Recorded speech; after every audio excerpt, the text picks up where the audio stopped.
오늘은 신명기 강의 25번째 시간 식탁 앞에서도 하나님을 기억하라 라는 제목으로 말씀을 함께 나누겠습니다. 한 주간 평안하셨습니까? 날씨가 계속 비가 오고 오늘은 좀 잠깐 햇볕이 비치는데 또 주중에 계속 비가 계속 오더라고요. 아무튼 침수 피해가 없도록 또 습한 날씨 속에 건강 잘 유지하시기를 바라겠습니다. 우리가 지난주 강의 설교 24번째 강의에서 우리의 예배는 하나님이 택하신 곳, 그곳에서 예배 드려야 한다라고 그 타이틀을 가지고 말씀을 드렸습니다. 모든 예배의 주권이 하나님께 있기 때문에. 근데 오늘은요, 조금 더 확장해서 오늘 15절 이하부터의 말씀을 전하는데 그 신학이 조금 더 확장되고 다른 자리로 옮겨가는 내용을 함께 나누려고 합니다. 그 예배당에서 이제 부엌, 또 식탁, 내 삶의 곳곳, 또 소파 위까지 그 모든 것으로 확장되는 그런 이야기일 것 같습니다. 이제 가나안에 이제 정착하게 될 이스라엘 백성들을 향해서 오늘 모세가 신명기의 말씀을 주고 있는데요. 그들은 전혀 새로운 식탁을 맞이하게 될 것입니다. 지금 이스라엘 백성들은 광야 생활을 하고 있는 중입니다. 이제 마지막 광야 생활의 여정을 이제 끝낼 시점인데 그들은 지금까지 아침마다 하나님께서 내려주시는 만나를 그렇게 채집해서 먹는 그런 삶을 살았고요. 짐승을 데리고 다녔지만 하나님 앞에 제물로서 드리는 그런 제물로서 가지고 있었습니다. 그러나 그들이 이제 가나안 땅에 들어가게 돼서 삶의 변화가 일어날 것인데 정착하게 되고 농경 생활로 들어가게 되고 그래서 그들은 가축이라는 것을 기르게 되고 가축을 통해서 농사를 또 짓게 될 것이고 또 그들이 먹는 식습관들도 이제 달라지게 될 겁니다. 오늘 본문에서는 그들에게 고기를 마음껏 먹을 수 있도록 허용하시는 내용이 나오게 되는데요. 근데 그 평범한 그 일상 앞에서 하나님께서 단 하나의 조건을 거셨습니다. 그게 뭐냐 하면 오늘 그것이 오늘 본문 전체 핵심이 되는 것인데 오직 피는 먹지 말라. 오직 피는 먹지 말라. 피는 생명이니라. 이 말씀입니다. 그래서 사실 오늘 본래 설교를 처음 쓸 때 제목은요. 제목을 사실 어제 바꿨어요. 본래는 피를 먹지 말라였습니다. 근데 제목을 피를 먹지 말라라고 제목에 적고 나니까 조금 이상하더라고요. 그래서 식탁의 변화가 왔으니까 식탁이란 단어로 좀 표현하자 해서 이제 제목을 좀 바꿨습니다. 그러나 이것이 단순히 그들의 먹는 규정, 식이 규정이 아니라는 것을 오늘 본문을 통해서 그리고 역사적 배경을 통해서 함께 이제 보려고 하는데 또 마지막에는 여러분들에게 오늘 본문이 주는 그 메시지가 무엇인지에 대해서 함께 나눠볼 겁니다. 모쪼록 말씀을 통해서 또 은혜가 되셨으면 좋겠습니다. 자, 오늘 15절 말씀을 먼저 읽어보도록 하겠습니다. 상반절인데요. 시작. 그러나 내 하나님 여호와께서 내게 주신 복을 따라 각 성에서 내 마음에 원하는 대로 가축을 잡아 그 고기를 먹을 수 있나니. 아멘. 자, 지금 읽었던 본문에서 우리가 좀 주요한 부분이 뭐냐 하면 내 마음대로 가축을 잡아 고기를 먹어라 이렇게 얘기하는 부분입니다. 먹을 수 있다. 사실 이건 굉장히 놀라운 말씀입니다. 당시 이제 고대 근동 사회를 우리가 보게 되면 가축을 도축해서 고기를 먹는 행위는요 단순한 지금처럼 식사의 그런 개념이 아니라 철저하게 종교적 의식, 제사를 통해서 이루어졌습니다. 피를 흘려서 생명을 취하는 행위는 반드시 신에게 먼저 바쳐져야 한다라고 믿었기 때문입니다. 이스라엘 역시 가나안 땅에 들어가서 들어가기 전에 이 광야 시절을 살 때에는 이 엄격한 법이 적용이 됐었습니다.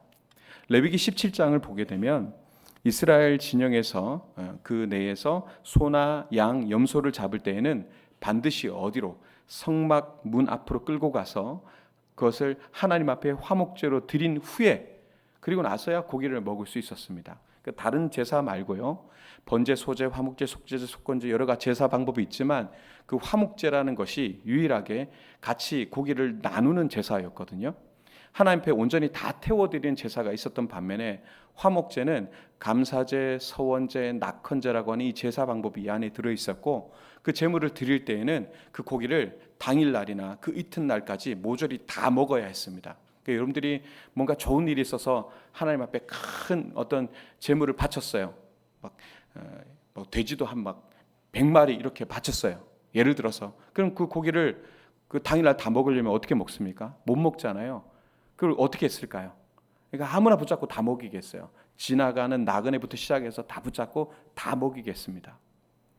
그래서 그 누구도 소외되지 말고 다 먹이게끔. 그래서 말 그대로 이 화목제를 드릴 때에는 동네 잔치가 열리는 거라 이렇게 보시면 무리가 없습니다. 그렇게 화목제로 드린 후에만 그렇게 먹을 수 있었습니다. 또한 종교적 제사로 바쳐진 이 고기는요, 율법상 또 정결한 자만 먹을 수 있었어요. 예를 들어서 시체를 만졌거나 피부병이 있거나 등등 이 율법적으로 부정한 상태에 있는 사람은 또 이 화목제 고기를 먹을 수도 없었습니다. 이로 인해서 또 성막을 거치지 않고 들판에서 임의로 짐승을 잡는 자는요, 백성들에게 내쳐지기까지 하는 강력한 그런 율법의 제재를 받았습니다. 그런데요, 오늘 읽었던 본문을 보십시오. 굉장히 놀라운 지점이 있죠. 지금 읽지 않았지만 15절에 보면 정한 자나 부정한 자를 막론하고 고기를 다 먹을 수 있다고까지 얘기합니다. 그러니까 이 본문이 굉장히 사실은 놀라운 겁니다. 신명기 12장 15절은 그렇습니다. 지난 이스라엘의 공식을 완전히 깨뜨리고 종교적인 그 제사 없이도 동네에서 자유롭게 그들이 사는 그 거류하는 곳에서 마음껏 그 고기를 잡아서 먹을 수 있도록 하는, 그러니까 일상적 도축, 식용 도축을 허가했던 최초의 구절입니다. 그래서 굉장히 의미 있는 구절이라고 보시면 됩니다. 자, 먼저 오늘 본문에서 우리가 확인할 수 있는 사실 한 가지는 이겁니다. 하나님이 인간의 욕구를 그저 죄로 여기시지 않는다는 것입니다. 먹고 싶고 갖고 싶고 누리고 싶어하는 우리의 이 모든 욕구들을, 이 자연스러운 필요들을 창조 질서 안에서 그것을 죄로 여기지 않고 그것을 허용하신다라는 것을 우리가 볼 수 있습니다. 좀 더 얘기를 좀 나눠보면요, 광야 시절에 이스라엘은요, 텐트촌 한가운데 성막이 있었죠. 성막을 중심으로 텐트를 각 지파가 나눠져서 이렇게 쭉 둘러치면서 살아가는 말 그대로 텐트촌의 삶을 살았습니다. 그들이 하나님 앞에 제사를 드림에 있어서 짐승을 가져와서 제의를 드리는 것은요, 어렵지 않았습니다. 왜냐하면 다 성막을 중심으로 그 근처에 살았으니까. 그런데 이제 그들이 가나안 땅에 넘어가게 되면 어떤 생활을 하죠? 땅을 분배하고 그리고 각자 흩어져 살게 됩니다. 물론 지금 봤을 때 강원도 땅보다 좀 더 큰 그런 작은 나라이기지만 그럼에도 불구하고 그 당시에 교통 상황이라든가 도로 상황들이 좋지 않았기 때문에 그 거리는 생각보다 굉장히 체감상 먼 곳이었죠. 그러니까 백성들의 위치 구조가 일단 바뀌었어요. 그러면 어떤 문제가 생기느냐?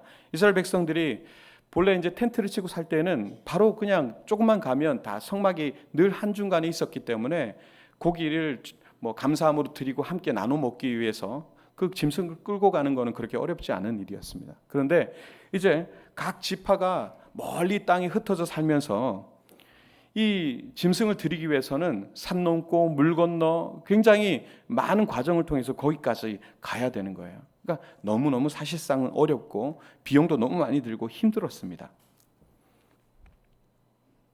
그래서 하나님은 이 거룩함이라는 명분으로 백성들의 현실적인 이 삶에 대해서 외면하지 않으셨던 거예요. 이 어려움을. 그래서 오히려 인간의 자연스러운 이 욕구, 고기를 먹고자 하는 이 욕구를 긍정하시고 삶의 자리에 맞게 그 율법을 유연하게 재조정해 주신 겁니다. 그래서 너희들이 각자 있는 곳에서 도축을 하여 마음껏 먹어라 라고 이렇게 얘기하신 것입니다. 자, 제가 한국교회에 쭉 이렇게 있어 오면서 어릴 때부터 이렇게 신앙생활을 하면서 그런 생각이 들었어요. 저도 모르게 신앙이 깊어질수록 우리의 욕구는 정말 밀어내야 되고 조절해야 되고 적어야 된다. 그리고 내가 성결할수록 더 성결할수록 금욕적이어야 된다. 이런 생각을 언결결에 이제 가지는 것 같습니다. 스토아 학파처럼 뭔가 계속해서 나를 누르고 내 욕구를 눌러서 뭔가 좀 그것들을 하지 않으면 내가 더 거룩해지고 정결해진다라는 생각을 가지는 것 같아요. 그런데 오늘 이 말씀은 그 모든 것들을 깨는 것 같습니다. 신명기의 하나님은 그런 분이 아니라고 얘기하니까요. 맛있는 것이 먹고 싶고 좋은 것이 갖고 싶으면 하나님 이것을 억압한 것이 아닙니다. 그냥 하라고 얘기하십니다. 그것을 억압한다고 경건이 되느냐? 그렇지 않다라고 얘기하십니다. 왜 그럴까요? 하나님이 주신 이 욕구조차도 하나님이 주신 선물이기 때문이죠. 자, 여기까지는 참 좋은데요. 근데 선을 하나 딱 그으십니다. 우리 이제 16절에서 보시면 이렇게 되어 있습니다. 오직 그 피는 먹지 말고 물같이 땅에 쏟을 것이며. 자, 다 좋다. 허용한다. 그러나 이것만은, 오직 이것만은, 라크. 앞에서 허용한 그 모든 자유, 그 뒤에 한 가지만을 딱 제한하십니다. 아무리 욕구가 강해도, 아무리 맛있어 보여도 피는 먹을 수 없다. 왜일까요? 자, 23절에 그 이유를 얘기하는데요. 23절 끝에 이렇게 되어 있습니다. 먹지 말라. 피는 생명이다. 생명이기 때문에. 여기서 생명이라고 쓰여진 이 단어의 원어가 네페쉬라고 하는 단어인데, 이 단어가 생명, 살아있는 존재 전체를 얘기할 때 쓰여지는 단어입니다. 창세기 2장 7절에 보면 하나님께서 아담의 코에 생기를 불어넣죠. 생기를 불어넣었을 때 그가 어떻게 됐습니까? 생명이 된지라 이렇게 돼 있잖아요. 그 생명이 바로 네페쉬입니다. 그렇습니다. 피 안에 생명이 있다. 그리고 그 생명은 누구의 것이다? 하나님의 것이다. 예.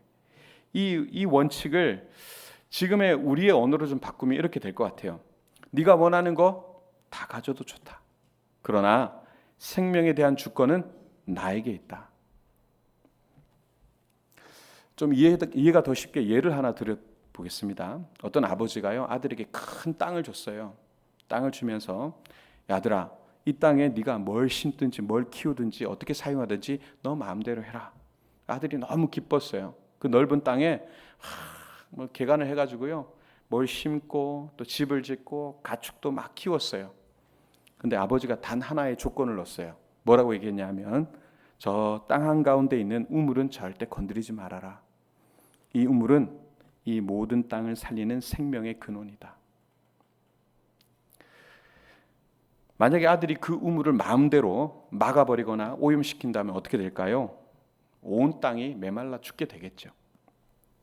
아버지가 허락한 모든 자유가 그때부터 아무런 의미가 없어지게 되는 것입니다.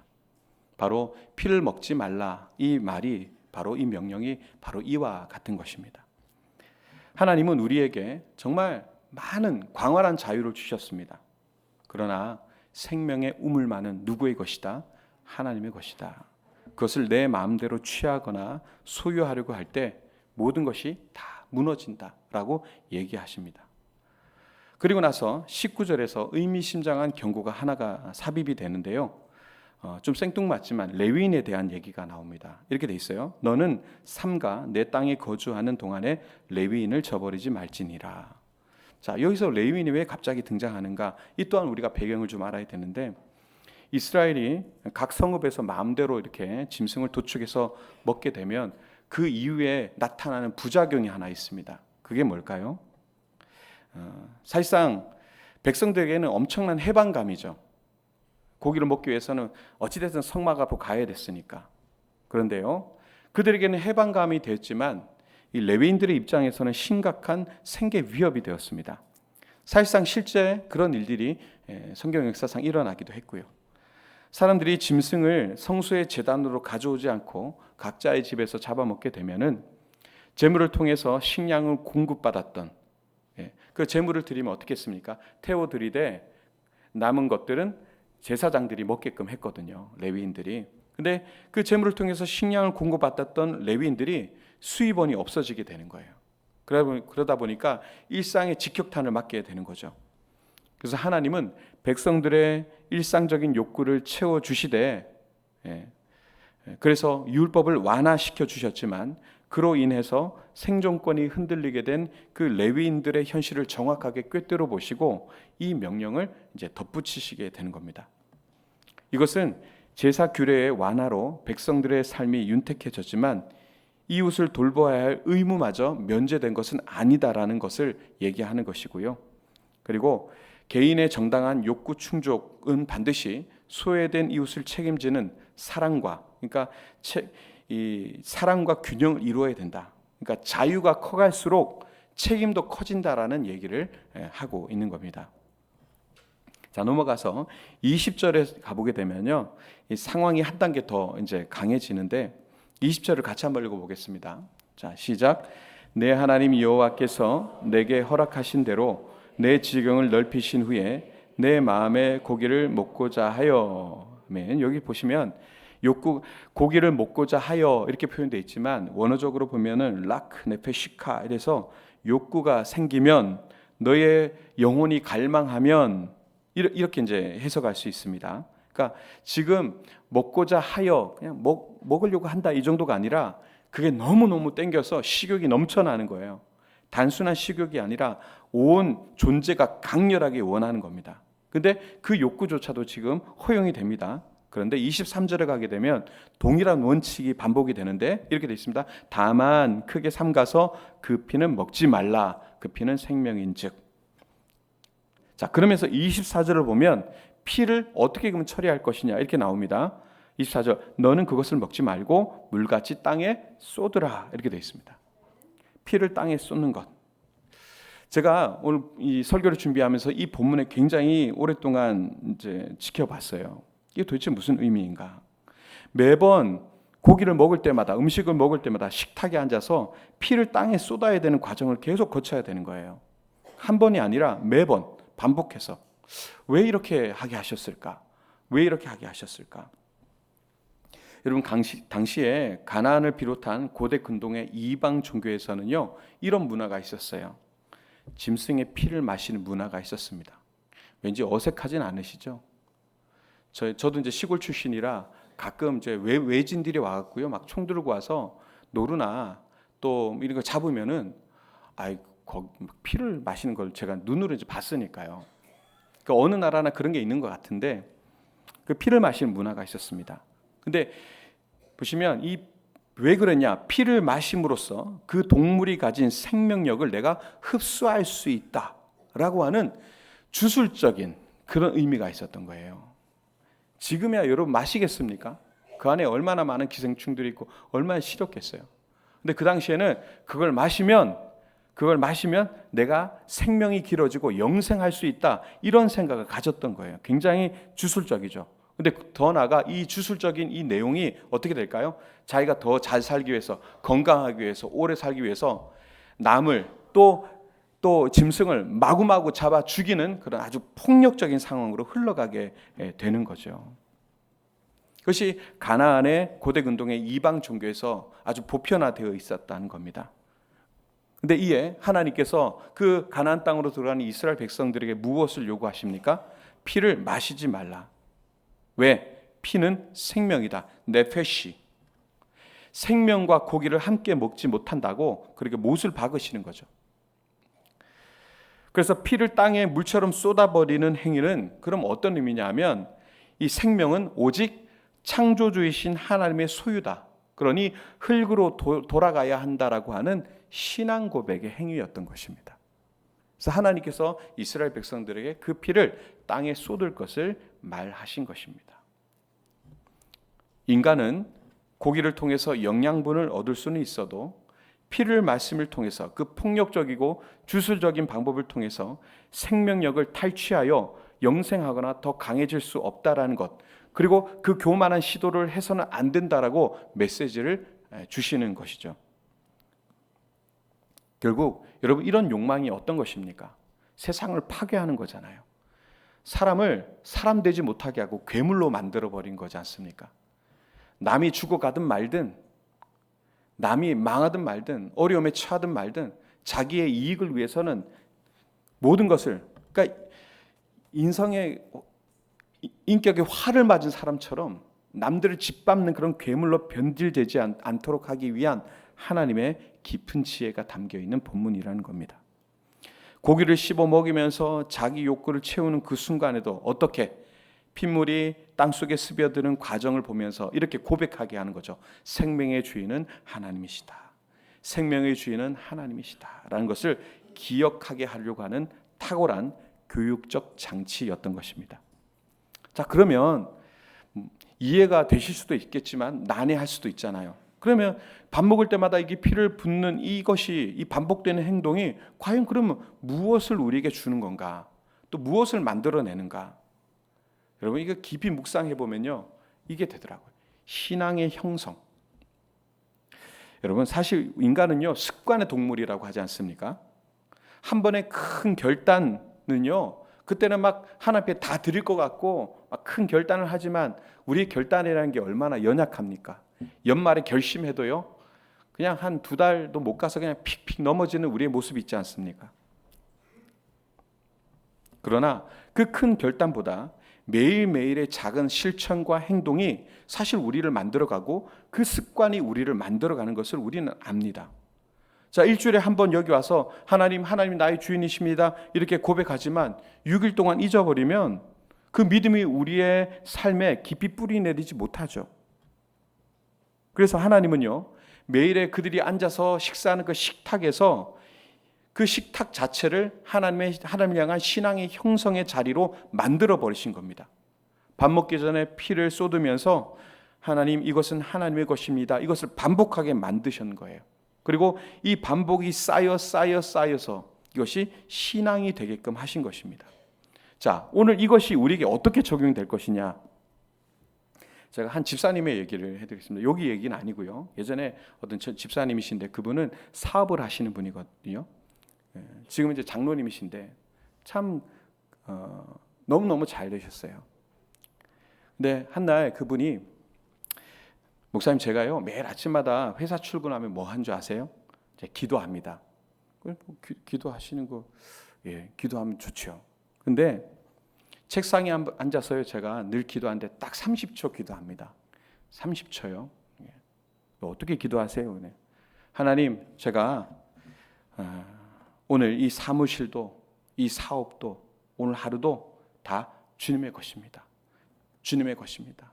함께 해주세요. 그렇게 기도합니다.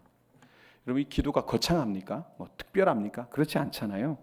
그냥 20-30초짜리 그냥 작은 고백이에요. 근데 이거를 매일마다 빠지지 않고 한답니다. 근데 중요한 건 뭐냐면 목사님 제가 이렇게 매일 기도했더니 저한테 사실은 변화가 있어요. 제가 이 짧은 기도를 매일마다 드리지만 이것 자체가 저의 하루를 바꿔놓습니다.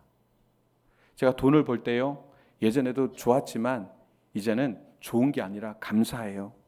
그리고 때로는 하다가 잘 안 되잖아요. 그때 예전에는 확 무너졌는데 이제는 그렇지 않아요. 왜 그런가 생각해 보니까 이게 내 것이 아니라는 걸 알기 때문에 그런 것 같아요. 이거 하나님께서 다 하시고 하나님께서 이걸 다 인도하시니까 그렇게 너무 그것 때문에 교만해지지도 않고 또 무너지지도 않더라고요. 그래서 저는 지금도 너무 감사해요. 제가 어떤 특별한 변화를 지금 말씀드린 게 아닙니다. 작은 일상이에요. 하루에 한 번 주님 앞 하루를 시작하면서 책상에 앉아서 하나님 이 사업도 이 하루도 주님의 것입니다. 그리고 고백했던 그 믿음이 정말 그 집사님의 마음의 중심 가운데 뭐랄까요? 무거운 추처럼. 그래서 여러분 오뚜기가 넘어졌다 일어나는 이유가 뭡니까? 가장 밑바닥에 무게 중심이 딱 하고 실려 있으니까 넘어져도 다시 일어나는 거잖아요. 그죠? 그게 보이진 않아요. 근데 그 집사님의 그 마음의 중심 저 밑에 하나님의 주인 되심, 하나님의 주권을 인정하는 그 믿음이 그 안에 놓인 걸 보니까 저분은 어떻게든 일어나겠다 이런 생각이 들더라고요. 근데 그 작은 습관 하나가 그분을 그렇게 만들더라고요. 이것이 오늘 금방 말씀드린 피를 땅에 쏟는 것의 오늘 버전이지 않을까 그런 생각이 들었습니다. 매일 아침에 일어나서 주님 오늘 주신 하루를 감사합니다. 오늘 하루도 주님의 것입니다. 식사하기 전에도 주님 고맙습니다. 월급 받을 때 하나님 이거 하나님의 것입니다. 11조를 주님 앞에 내어드리고 감사를 드리고 또 중요한 결정 앞에서 하나님 이 모든 행사가 하나님의 것입니다.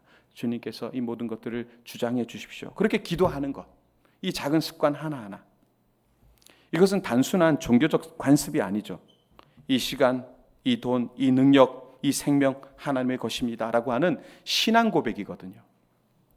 그 반복된 고백이 우리를 점점 하나님의 주권 앞에 데려다 놓게 되고 그리고 결국 그 주권 앞에 선 우리에게 무엇이 흘러나오느냐 25절을 같이 읽겠습니다. 25절 시작. 너는 피를 먹지 말라. 내가 이같이 여호와께서 의롭게 여기시는 일을 행하면 너와 내 후손이 복을 누리리라. 아멘. 여러분, 매일 이 작은 고백이 켜켜이 쌓여져 갈 때 세대를 뛰어넘는 복의 통로가 될 것을 여러분 믿으시기 바랍니다. 하나님께서 반드시 기억하신다. 자, 이어지는 30절에서요 새로운 경고가 또 하나가 있겠습니다. 자, 30절을 같이 읽겠습니다. 시작. 너는 스스로 삼가 내 앞에서 멸망한 그들의 자취를 밟아 올무에 걸리지 말라. 또 그들의 신을 탐구하여 이르기를 이 민족들은 그 신들을 어떻게 섬겼는고 나도 그와 같이 하겠다 하지 말라. 아멘. 자, 이 본문을 여러분들이 한번 곱씹어서 나중에 읽어보시기 바랍니다. 나도 이같이 하겠다. 뭘요? 그 이방의 사람들이 하는 것들을 똑같이 따라하겠다는 얘기거든요. 처음에는 호기심이었을 겁니다. 너 가나안 땅에 들어가서 이렇게 살다 보면요 새로운 것들이 보이잖아요. 예? 가나안 땅은 이스라엘 백성보다도 이스라엘 백성들은 이제 청동기 후기 정도나 되고 여기는 벌써 이 철기가 들어와서 문명적으로도 앞섰고요. 농경 사회고요. 예? 축산이 이루어지고 많은 것들이 발전되어 있는 아주 센세이션의 그 현장이었습니다. 그 가면 뭐가 보일까요? 그들이 살아가는 방식, 그들이 섬기는 신, 더 세련돼 보이는 것들 따라가고 싶겠죠. 그 호기심이 생기니까 나도 저거 해보면 안 될까? 나도 저거 해보면 안 될까? 근데요, 이런 질문이 사실은 굉장히 위험한 출발점이 될 수밖에 없죠. 지금의 모습으로 바꾸면 이렇습니다. 야, 저 사람 저런 방식으로 돈을 버는데 저렇게 하면 진짜 잘 살 수 있을 것 같은데 나도 한번 해볼까? 근데 알고 보니까 꼼수고 불법이에요. 그럼 돈 더 잘 벌겠죠. 세상 방식으로 살아가는 게 더 효율적인 것 같은데 이 신앙의 이 원칙들 방식을 조금 내려놓으면 어떨까? 이런 고민들이나 또 유혹이 없었겠습니까? 근데 이걸 계속 받다 보니까 30절에 가서 나도 이와 같이 하겠나이다 이렇게 되는 거예요. 근데 31절에서 경고합니다. 어떤 경고하냐? 굉장히 무서운 경고예요. 여러분, 가나안이 하나하나 그렇게 하다가 어디까지 갔냐 하면요 자녀를 불에 던지는 것까지 갔어요. 인신제사, 그들이 섬겼던 몰렉이란 신을 아십니까? 황소 형태로 되어 있는 밑에다가 막 불을 떼고요 달궈지면 그 손 위에다가 갓난 아이를 거기다가 지글지글 거기다 얹어서 태워 죽이는 겁니다. 그리고 나서 뒤에 가서는 여사제와 행음을 하면서 위로를 받는 정말 허접한 그런 신을 섬겼던 것이 바로 가나안이었습니다. 근데 그들 또한 작은 궁금증에서 시작했을 거예요. 이렇게 하면 더 잘할 수 있을까? 저렇게 하면 돈을 더 벌 수 있을까? 이렇게 하면 자녀들 더 많이 낳을 수 있을까? 이렇게 하면 더 잘 살 수 있을까? 그러다 어디까지 갔어요? 자녀를 바칩니다. 그러한 타협들이 쌓여 그렇게 되는 것이죠. 그 길 끝에 가장 소중한 것, 전부인 것을 잃어버리는 상황이 되는 겁니다. 오늘도 똑같습니다. 우리가 돈을 위해서 양심을 조금씩 타협하기 시작하면 우리 자녀들에게 물려줄 것이 뭐가 있겠습니까? 여러분들의 비양심, 여러분들의 불신앙을 물려주시겠습니까? 성공을 위해서 조금씩 가정을 희생하면 나중에요 소중한 관계가 끊어지게 되겠죠. 그래서 작은 타협이란 건 없습니다. 모든 타협은 결국에는 어디로 가냐? 모든 것을 소중한 것을 잃어버리게 되는 것으로 가게 되어 있습니다. 그러니 어떤 작은 타협도 하지 말아야 됩니다. 자, 그리고 나서 32절 오늘 본문의 마지막 선언입니다. 같이 읽겠습니다. 자, 시작. 내가 너희에게 이 모든 말을 너희는 지켜 행하고 그것에 가감하지 말지니라. 아멘. 더하지도 말고 빼지도 말라는 것입니다. 여러분, 우리에게 유혹이 있죠. 자, 더하는 유혹, 빼는 유혹 많잖아요. 하나님 말씀하면 부족해. 세상의 방법도 들어왔으면 좋겠어. 심리적인 기법도 또 마케팅 전략도 사회적 트렌드도 따라가야 돼. 여러분, 더하기에 있어서의 그 달인들이 있습니다. 바리새인이라고요. 바리새인들이 하나님의 말씀에 얼마나 더하기를 많이 했는지 몰라요. 율법에다가요 613개를 더 조항을 붙였어요. 더 거룩해지겠다고 붙였어요. 어떻게 됐습니까? 하나님을 버렸습니다. 아니, 하나님을 잃었습니다. 예수를 십자가에 못 박아 죽였어요. 더하기의 유혹에. 빼려는 유혹도 있습니다.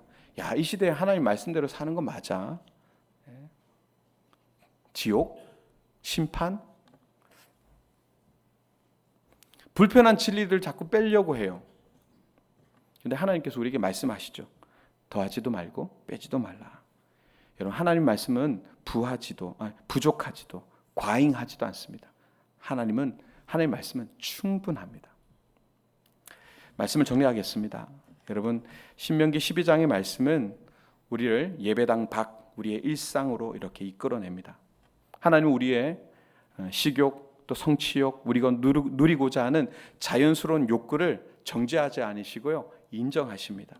오히려 그 넓은 지경을 허락하시면서 그 복을 누리라고 우리에게 말씀하십니다.